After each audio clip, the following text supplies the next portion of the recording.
He was betrayed and ridiculed for wanting to save the world.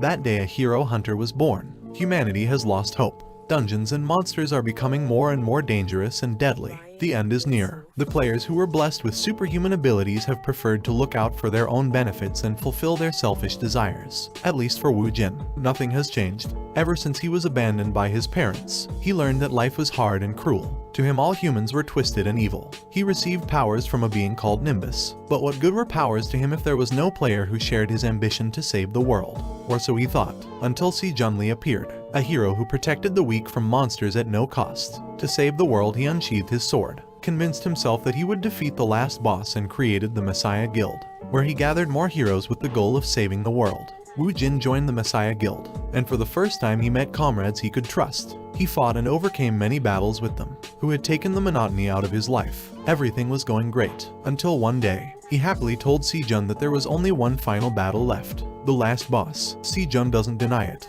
He accepts that this could be the last battle, but for Wu Jin taking him by surprise, Si Jun unsheathes his sword and pierces Wu Jin without hesitation, leaving aside all the time, all the battles and the joy they shared together. Shock and disappointment manifest inside Wu Jin, who asks why he was attacked. A woman approaches them both and replies in Si Jun's place. Everything will disappear when the game is over, the authority, the dungeons, the items and the monsters they have collected.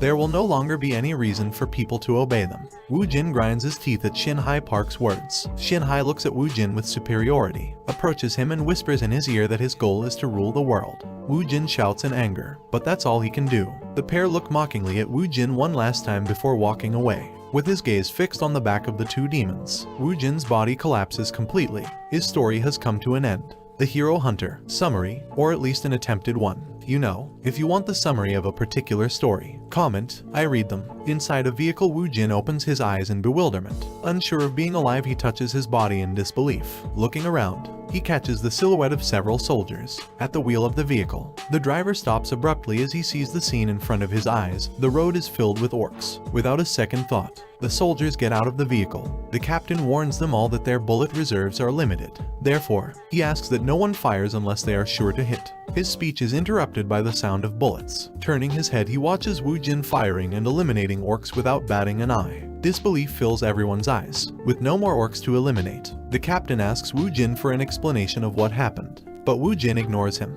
In Wu Jin's mind only the existence of his former comrades lingers. Lost in his thoughts, a holographic image appears in front of Wu Jin. In it, the phrase "you woke up as a player" manifests and 3 eligible options appear. Seeing the 3 choices in front of him, Wu Jin remembers experiencing this scene in the past. But unlike the current 3 choices, previously he only had 1 choice. Now 2 more choices have been added. Dark World Reaper grants the ability to control all kinds of curses and poisons, and even use dead monster bodies to create a dark army. However, the given power is easily influenced, resulting in monopolizing most of the power in a single player. Jorg the King of the Dead was the strongest player, favored by being the Reaper of the Dark World, the one who dominated the most power. If Si Junli was the hero, Jorg was the monster, and to hunt that monster Wu Jin had to do a lot of research on his ability in the past. Therefore, now Wu Jin will become that monster and hunt down that damn bastard Si Junli. Guilds are groups created by players for their own interests. Among them, the Phoenix Guild rose to 2nd place in the Korean rank list, using all kinds of dishonest acts. Thanks to this, the noble ideals of the Messiah Guild were able to shine even brighter. At the offices of the Phoenix Guild,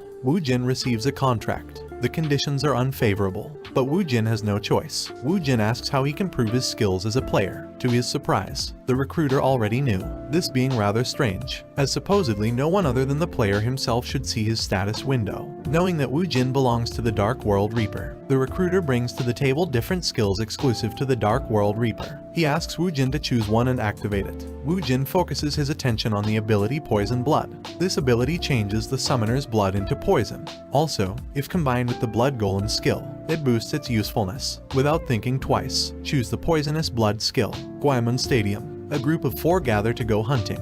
The only girl in the group puts her trust in Ju Xiaob. Ju Xiaob reassures the girl and tells her not to worry. After all, this is their 4th expedition. Impatient, she asks for the remaining team member. Before anyone answers, Wu Jin parks his car and gets out nonchalantly. The girl looks with contempt at Wu Jin's car. A chubby guy sneers and claims that Wu Jin is a complete rookie. Next to him, a middle-aged man adds fuel to the fire, sneering that possibly the newcomer will only focus on surviving. Paying no more attention to Wu Jin, The chubby guy asks them to ignore the newcomer and march towards their target. The bald man agrees, and they all walk away from Wu Jin. The group's mission is to wipe out all the goblins in a Ranky dungeon. Once inside the dungeon, the bald man asks Wu Jin to scout the area while the others set up camp. Wu Jin agrees and goes into the forest. As the middle-aged man watches him walk away, he scoffs in anticipation of Wu Jin's future death.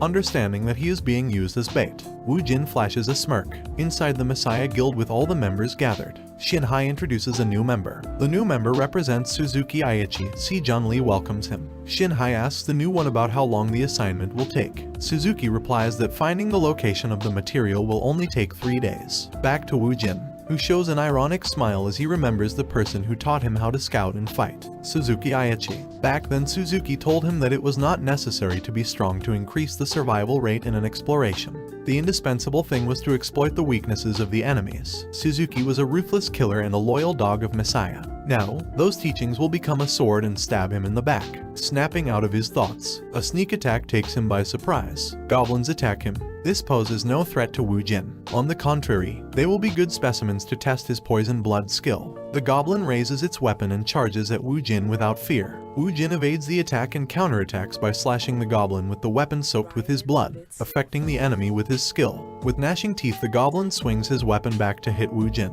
but Wu Jin dodges again without difficulty, discovering that the skill is not very effective at the moment. A second goblin jumps up and uses its momentum to attack. But again, the weapon fails to find its target. Wu Jin, tired of playing around, throws his dagger and pierces the first goblin's forehead with ease, startling the second goblin.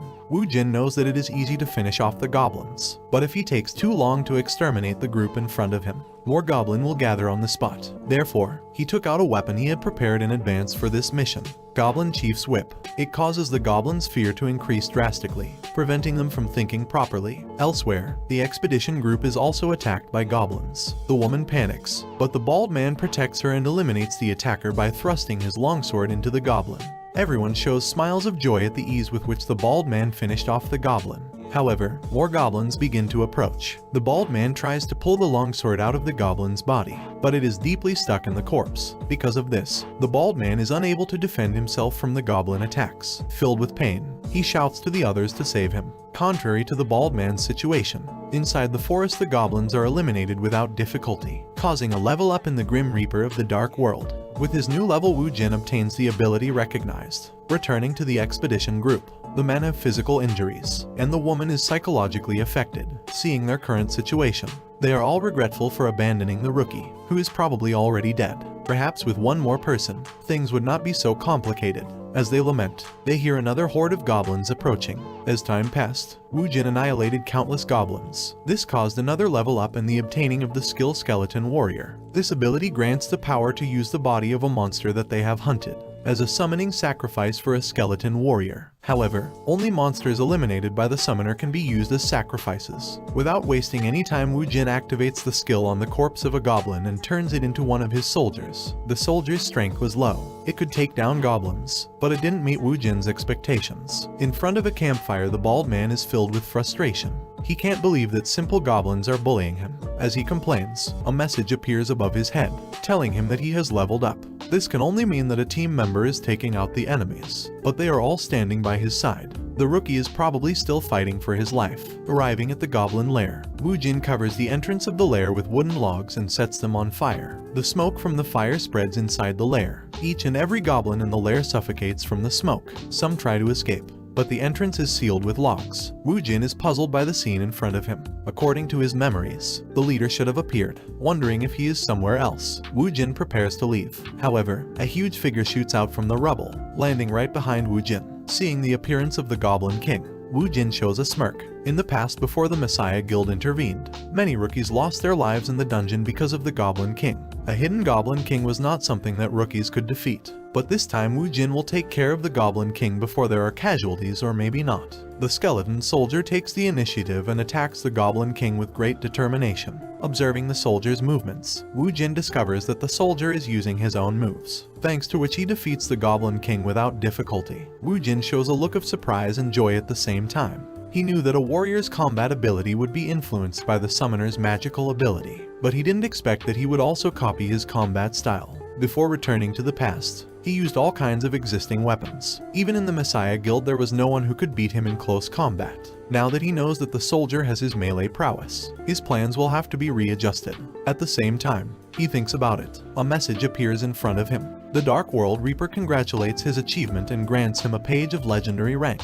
Outside the dungeon, the members who abandoned Wu Jin come out of the portal fully wounded. The bespectacled guy who commissioned the mission is surprised, seeing that the dungeon has been cleared in a single day. Approaching the group of 4, he asks what happened to Mr. Wu Jin. Seeing everyone's silence, he speculates about what happened. But out of his expectations, the portal begins to glow again, revealing the figure of Wu Jin, who ignores everyone and tries to leave. The guy in glasses started chasing after him to ask for details. The group of 4 stares in disbelief at the guy they thought was dead. The bald guy changes his shocked face to a face of resentment towards Wu Jin. Depressed, he decides to go drinking to forget everything. But his frustration increases even more when he learns that the Messiah Guild has managed to clean the 5th floor of a dungeon for the first time in history. A man downplays the Messiah Guild's relevance, instead asking about what happened inside the dungeon. The bald man explains that Wu Jin entered the goblin lair to get an item, but was careless and almost died. As the good fellow that he is, he put himself in danger to save him, a situation that generated his current injuries. The man understands and comments that he will report what happened so that a similar situation will not happen again.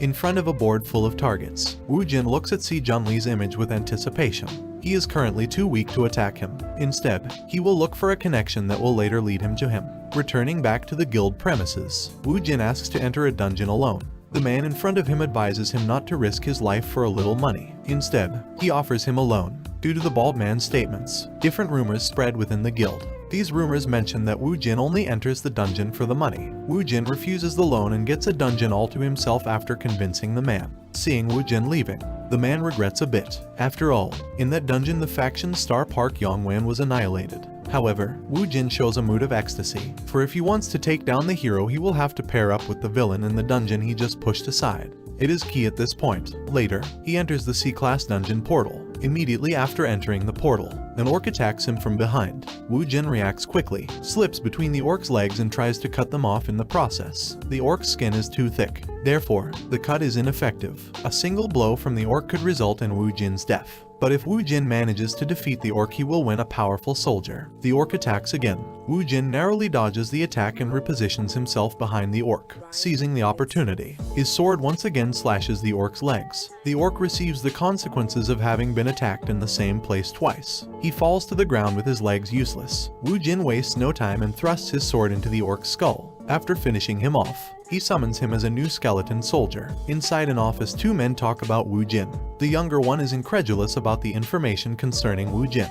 He really doesn't believe that a rookie cleared a dungeon by himself. Even he couldn't do something like that at first. Therefore, he dismisses the news about Wu Jin as false. However, a girl interrupts him and declares that she has written the article herself, so it is reliable information. The man with a glowing head drops the subject and asks the young man to head off to clean the dungeon he just bought. Returning to Wu Jin, the orcs keep dropping like flies. Just as they fall, they are turned into skeleton soldiers. The poison blood skill is raised to level 2. However, Wu Jin is not happy at all. The weak orcs don't grant much experience. To eliminate that flaw, it's time to face something more powerful. Following the suggestions of a soldier, Wu Jin heads in a certain direction. Speaking of stronger monsters, an orc hunter feasts on the flesh of a common orc. Hiding behind him, Wu Jin secretly watches the cannibal orc while holding a bow. He knows that attacking it without a plan is futile, but he wants to test his newly leveled up venomous blood skill, soaking his blood on the arrow. He prepares to pierce the orc hunter. However, his plans are shattered by his skeleton soldier. Caring little for his leader's intentions, he charges towards the orc hunter. The soldier and the orc hunter engage in a fierce battle. Taking advantage of the situation, Wu Jin takes aim and pierces the reddish eye of the orc hunter. This time the ability activates, and although it is not lethal, it starts to reduce the health of the orc hunter. The soldier does not miss the opportunity created by his master and brings his sword down on the wounded orc.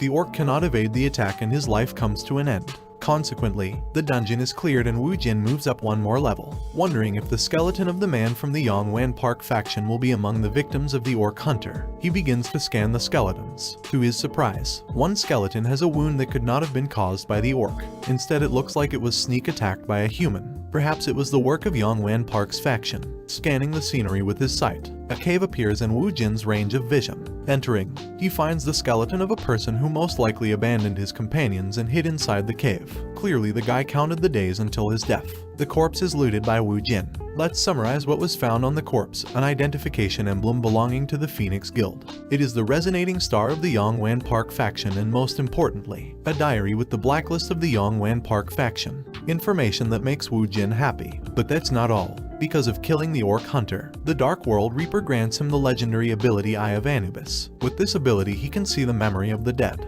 Taking advantage of the situation, he activates his ability on the corpse in front of him. In the memory, you can see the rising star abandoning his companions and even eliminating them with his own hands. After all, he didn't need them. The only one he needed was Park Yongwan, the man who would possibly become the future owner of the Phoenix Guild. Speak of the devil. Park Yongwan read a newspaper quietly, while a subordinate beat up a poor guy. The guy was in charge of guarding a dungeon that the boss had bought. What he never imagined was that a rookie would come along and complete it in a single day. Park Yongwan is annoyed and intrigued by Wu Jin's strength, but he is not impressed. After all, the rookie will not be able to grow because of the rumors circulating throughout the guild. As he thinks so, he receives a call from his secretary that a boy named Wu Jin is asking to meet him. Park Yongwan smiles and for the first time shows a look of interest. Let's head to the Phoenix Guild offices. There, the man who offered Wu Jin a loan has a conversation with another man. I explain. As a result of the rank floor dungeon bidding, 20 slots were allocated to the Phoenix Guild. The problem is as follows: the Phoenix Guild has 3 factions that will fight for the 20 spaces. Although they were divided into 6 camps each, 2 were left free.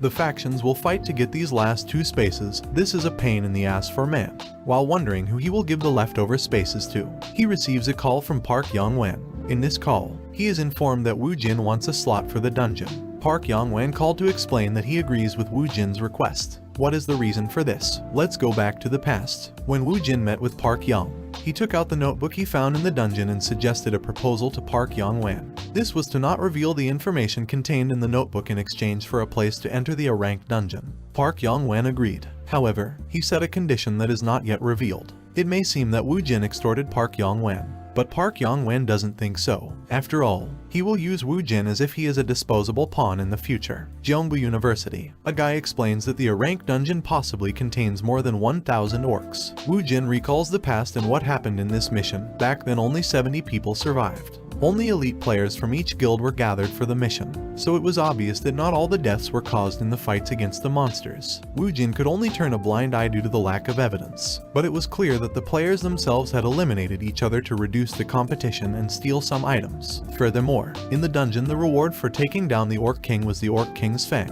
a reward given to the Messiah Guild for their huge contribution. Back then, Wu Jin had no idea, but now that he thinks about it, it was extremely unnatural. Maybe Si Junli was already corrupted back then. The Messiah Guild may not have made the move directly, but they surely planted spies in the other guilds instead. Players enter the dungeon. Messiah Guild, Phoenix Guild, Lion Guild, and Skull Guild. Unfortunately for the guilds, Wu Jin has already decided to obtain the Orc King's Fang before anyone else. Inside the dungeon, the Messiah Guild lines up their troops and quickly departs. Some are surprised by their speed. Some others look at them nonchalantly. After all, there are at least 1,000 orcs to be eliminated. Like the one that crosses the Messiah Guild's path. A man with an exuberant bearing activates the skill Tenacious Warrior, provoking the orc. The orc tries to hit the man, but his fist can't get past the man's shield. A girl helps her guildmate by activating the skill Master Spring of Wisdom.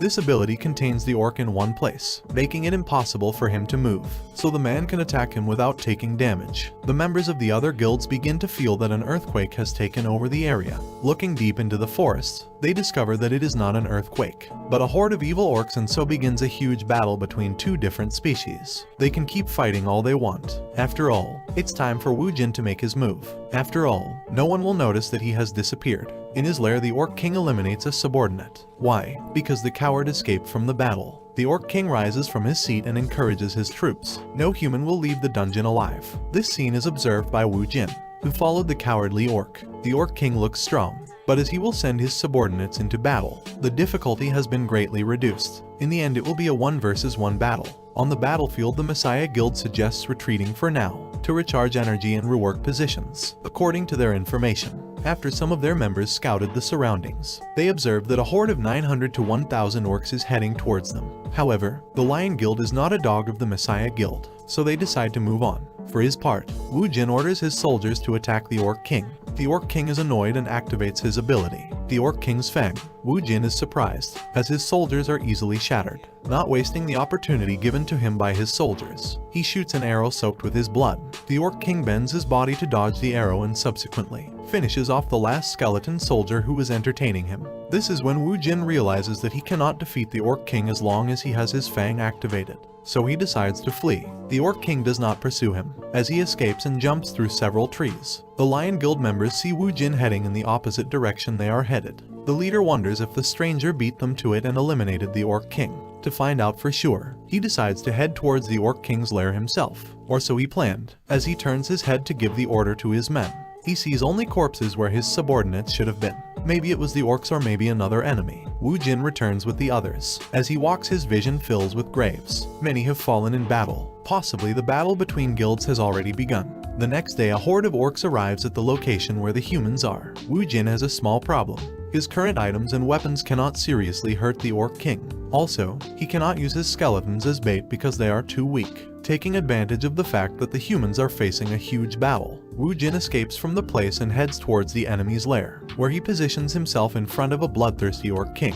Activating the Orc King's Fang, he leaves his throne, raises his weapon and charges towards Wu Jin without fear. But this time something changed. As he approaches Wu Jin, arrows are fired in his direction. He quickly blocks them with his weapon, losing sight of his main target, which takes advantage of the Orc King's distraction to lunge at him, cut him down and snatch his Fang. The Orc King throws a tantrum for falling into Wu Jin's trap, but it's too late. His strength decreases drastically and the poison blood ability starts draining his life. Wu Jin activates the Fang of the Orc King's skill, which increases stamina by 30 and increases both strength and defense by 5%. Finally, he starts attacking the Orc King without limitations. His weapon fails to deal much damage, but the poisonous blood ability activates every time Wu Jin slashes. Moreover, because of slashing several times at a strategic point, the Orc King drops his axe, and it is quickly snatched by a skeleton soldier. Wu Jin's battle is observed by a man standing nearby. Shocked at Wu Jin's offensive capabilities, he decides to report what happened to the guild, turning his body 90 degrees. The man runs to deliver a report on Wu Jin. The sound of something cutting through the air can be heard behind him. When he realizes what it is that cuts the air, it is already too late. An arrow pierces his back. He immediately thinks of that strong man. However, when he turns around, he discovers that it is someone else, a man of the Skull Guild who inexpressively drops his sword to finish his mission. On a tree branch, a man with long hair crosses the recent victim off the list. In addition, he orders the expressionless man to steal the victim's belongings to later distribute them. In the meantime, he will head off to eliminate the man fighting the Orc King. It will be an easy task. After all, surely the battle against the Orc King has reduced his strength and stamina. All this is overheard by Wu Jin, who secretly followed the victim who had caught him assaulting the Orc King. On the main battlefield, the hunters are surprised by the message the Orc King has been defeated. They mistakenly assume that the members of the Lion Guild have something to do with it.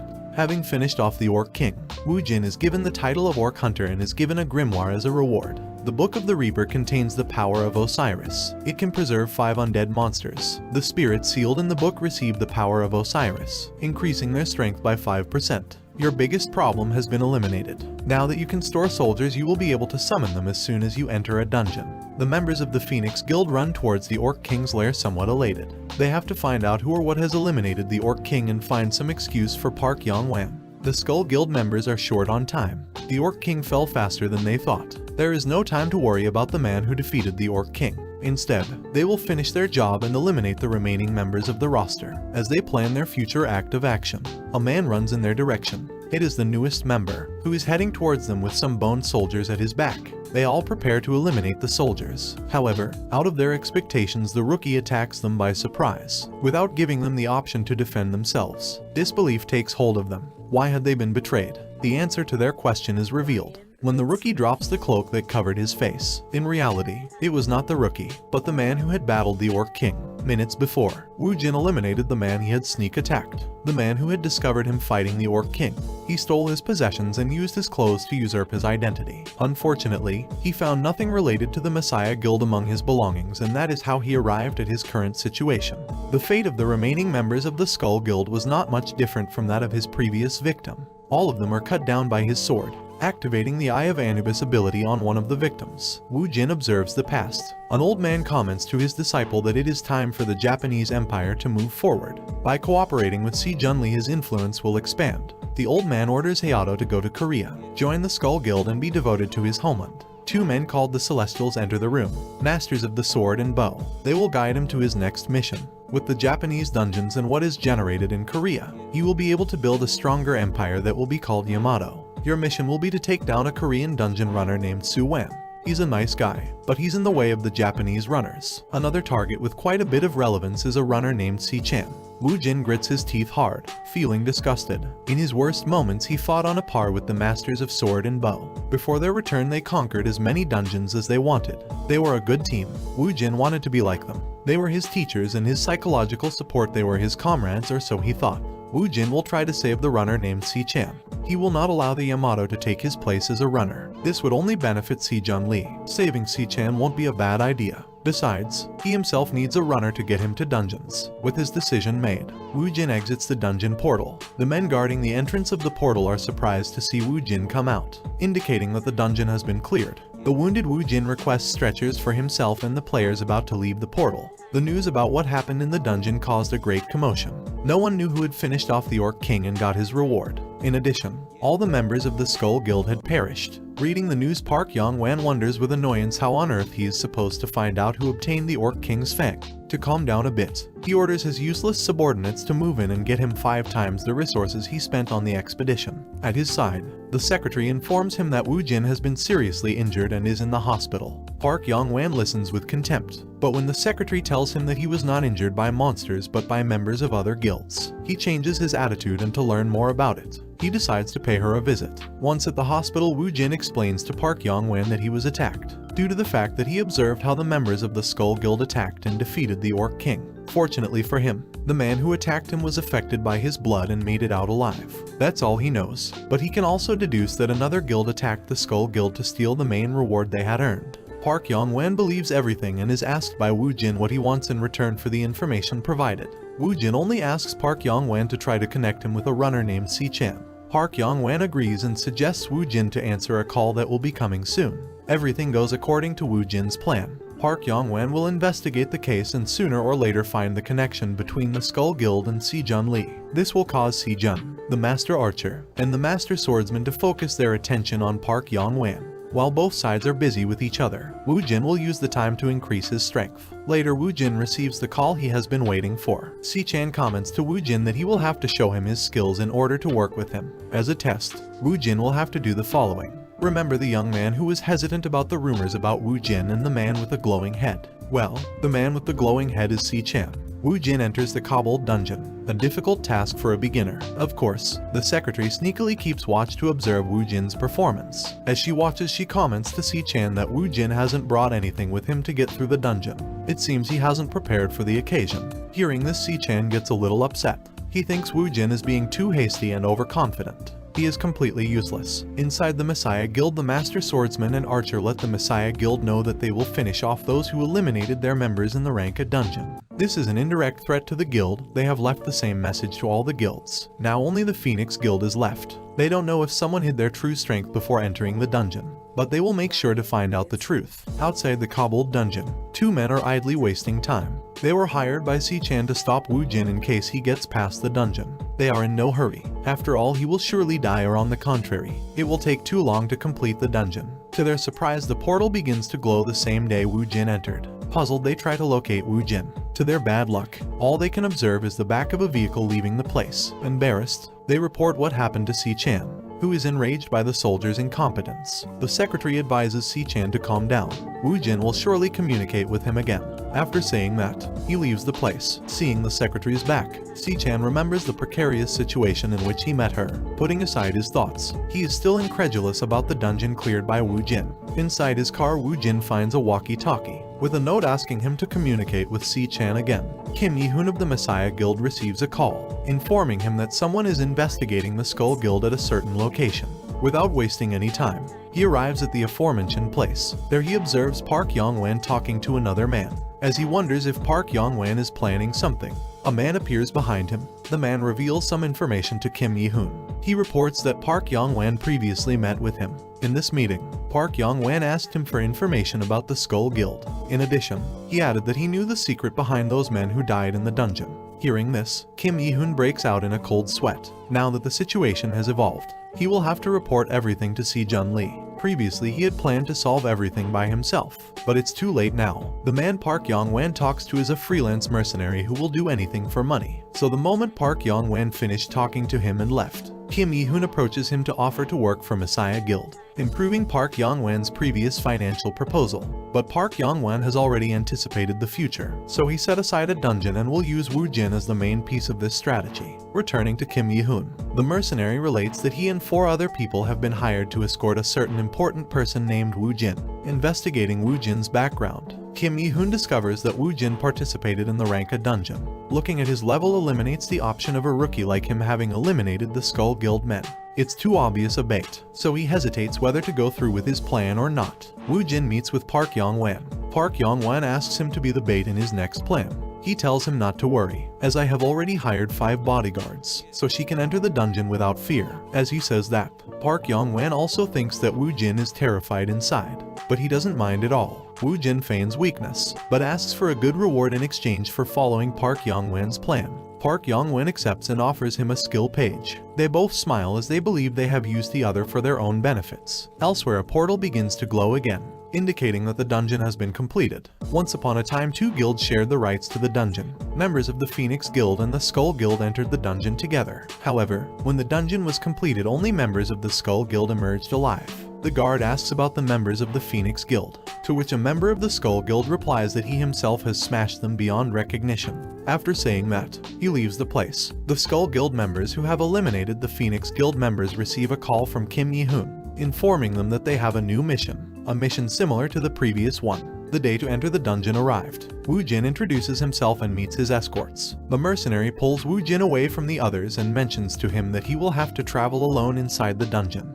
as the Skull Guild members don't know that they are working together. To avoid being discovered, only one man will follow and protect him. Woo Jin understands and accepts. The mercenary would be chuckling at the sight of Woo Jin's naivety. No doubt it will be too easy a task. Once inside the dungeon, where the main mission is to get rid of a goblin hiding inside a large group of goblins. As they had agreed, Woo Jin is assigned a single companion. They all take different directions, but their goal is the same: to finish off Woo Jin. Time passed, and because the mercenary did not receive news of the companion he had left with Woo Jin, he decides to look for him everywhere. After some time of searching, he finds the body of his partner next to Woo Jin's body. Both are seriously wounded. Caring little for Woo Jin's health, he decides to evaluate his partner. Jin Wook is in critical condition. He has a gash in his neck. Worried, he does everything he can to heal him, wondering what could have happened. They were both in the same team, so they wouldn't fight each other. Analyzing the situation, he remembers that Kim Yi-hoon mentioned that this mission was related to the Messiah Guild and the events in the A-rank dungeon. Their suspicions become reality when another of their companions, the healer who was focused on healing Jin Wook, is attacked by surprise by a skeleton soldier, thus being sliced in half. The mercenary comes to a wrong conclusion. He deduces that Kim Yi-hoon has betrayed them, and the Skull Guild members attacked his companion by surprise while they were separated.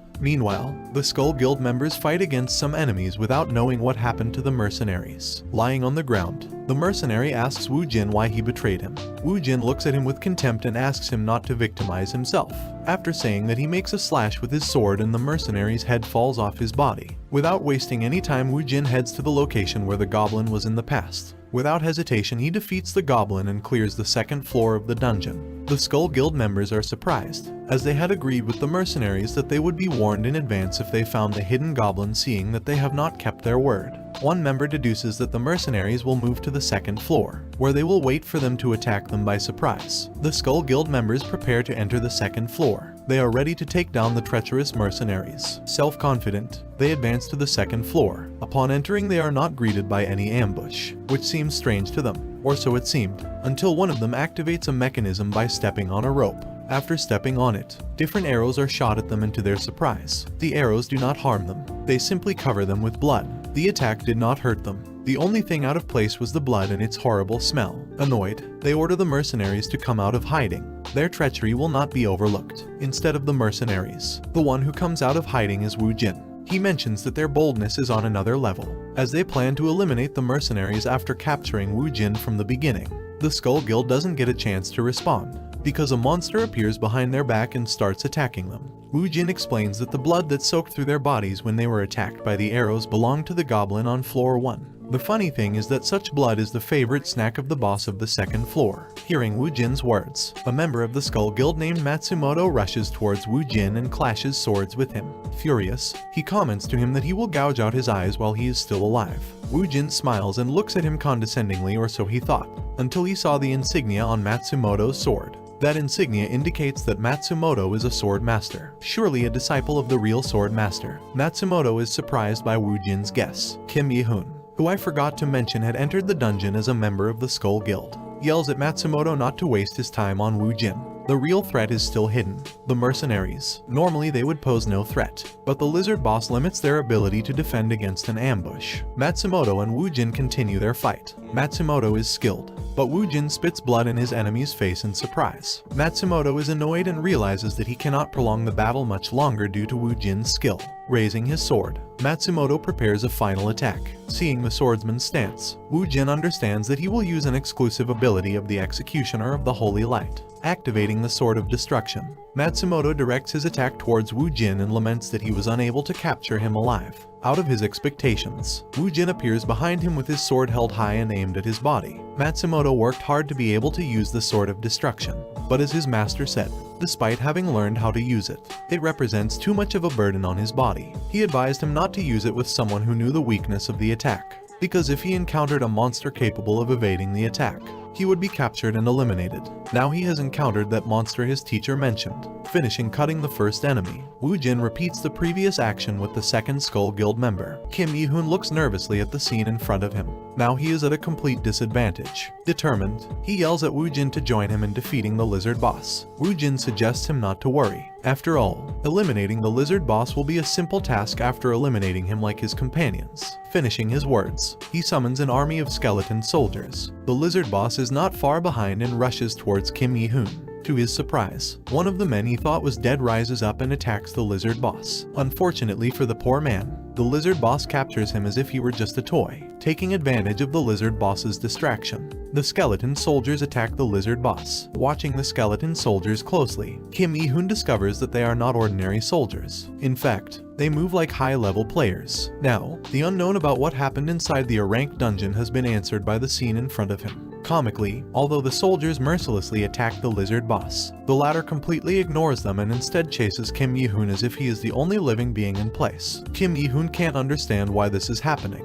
Wu Jin recalls the past. He remembers how he and his companions smeared a certain substance to evade Chief Lizard's perception. He also wonders if his companions are okay. Kim Yi-hoon tries to approach Wu Jin to share Chief Lizard's attention with him. However, his path is blocked by a skeleton. Kim Yi-hoon evades the skeleton with no trouble. However, another skeleton soldier appears in front of him and wounds him badly, with the enemy covering his path. Kim Yi-hoon prepares to be devoured. To his good fortune, the lizard boss is shot down by a skeleton soldier. Seeing a hope of survival, Kim Yi-hoon begs Wu Jin to show him mercy. Wu Jin evades the plea and informs him that the lizard's eyes function as a heat sensor. Therefore, a skeleton for obvious reasons is not attractive to the Lizard King. After finishing his explanation, the soldier allows the Lizard King to devour his prey, a last meal before being defeated by Wu Jin. A two-story ranked dungeon has been discovered. The dungeon boss is the barbed snake. The media reports that the Phoenix Guild has refused to enter the dungeon. It is not that they are afraid. They are simply busy clearing a 6-story dungeon. On the contrary, Shinhai Park declares that the Messiah Guild will clear the dungeon after its members have finished preparing. These statements cause joy and admiration within the populace. Analyzing the situation in depth, Si-chan sees through Shinhai Park's true plans. It is known that in France, Japan and America, the same monster appeared some time ago. The funny thing is that none of those countries could defeat it. Player entered, player disappeared, so no one knows the true strength of the monster. Thinking deeply, he comes to the conclusion that the Messiah Guild made the statement because of the following. Because it was announced that they were not quite ready yet. The other guilds will wait until the Messiah Guild is ready to enter together with it. In turn, fear will begin to grip the population as they see that no one is trying to clear the dungeon. Seeing the fear of the population, the government will step in and send their troops and even some foreigners to participate. In the end, a massive number of players will gather by the time the Messiah Guild decides to enter the dungeon. The Messiah Guild will take advantage of the massive number of players to show themselves as the best guild. As a member of the Messiah Guild will be in charge of eliminating the boss in front of everyone, looking like the real hero. In a locker, Woo Jin reads the information that Si-chan's team has provided him with. The book contains all the available dungeons to be cleared. Reading the information for a certain dungeon, Woo Jin's eyes begin to sparkle with anticipation. In a good mood, he pulls out a communicator from his pocket and calls Si-chan, who looks at the communicator on his side with a beaming smile. After all, it's time to make his first deal. Well guys, if you like this video and you want a second part, comment below with the word hero. Also subscribe to the channel, hit the bell and like the video. But most important, leave a comment. Until the next video.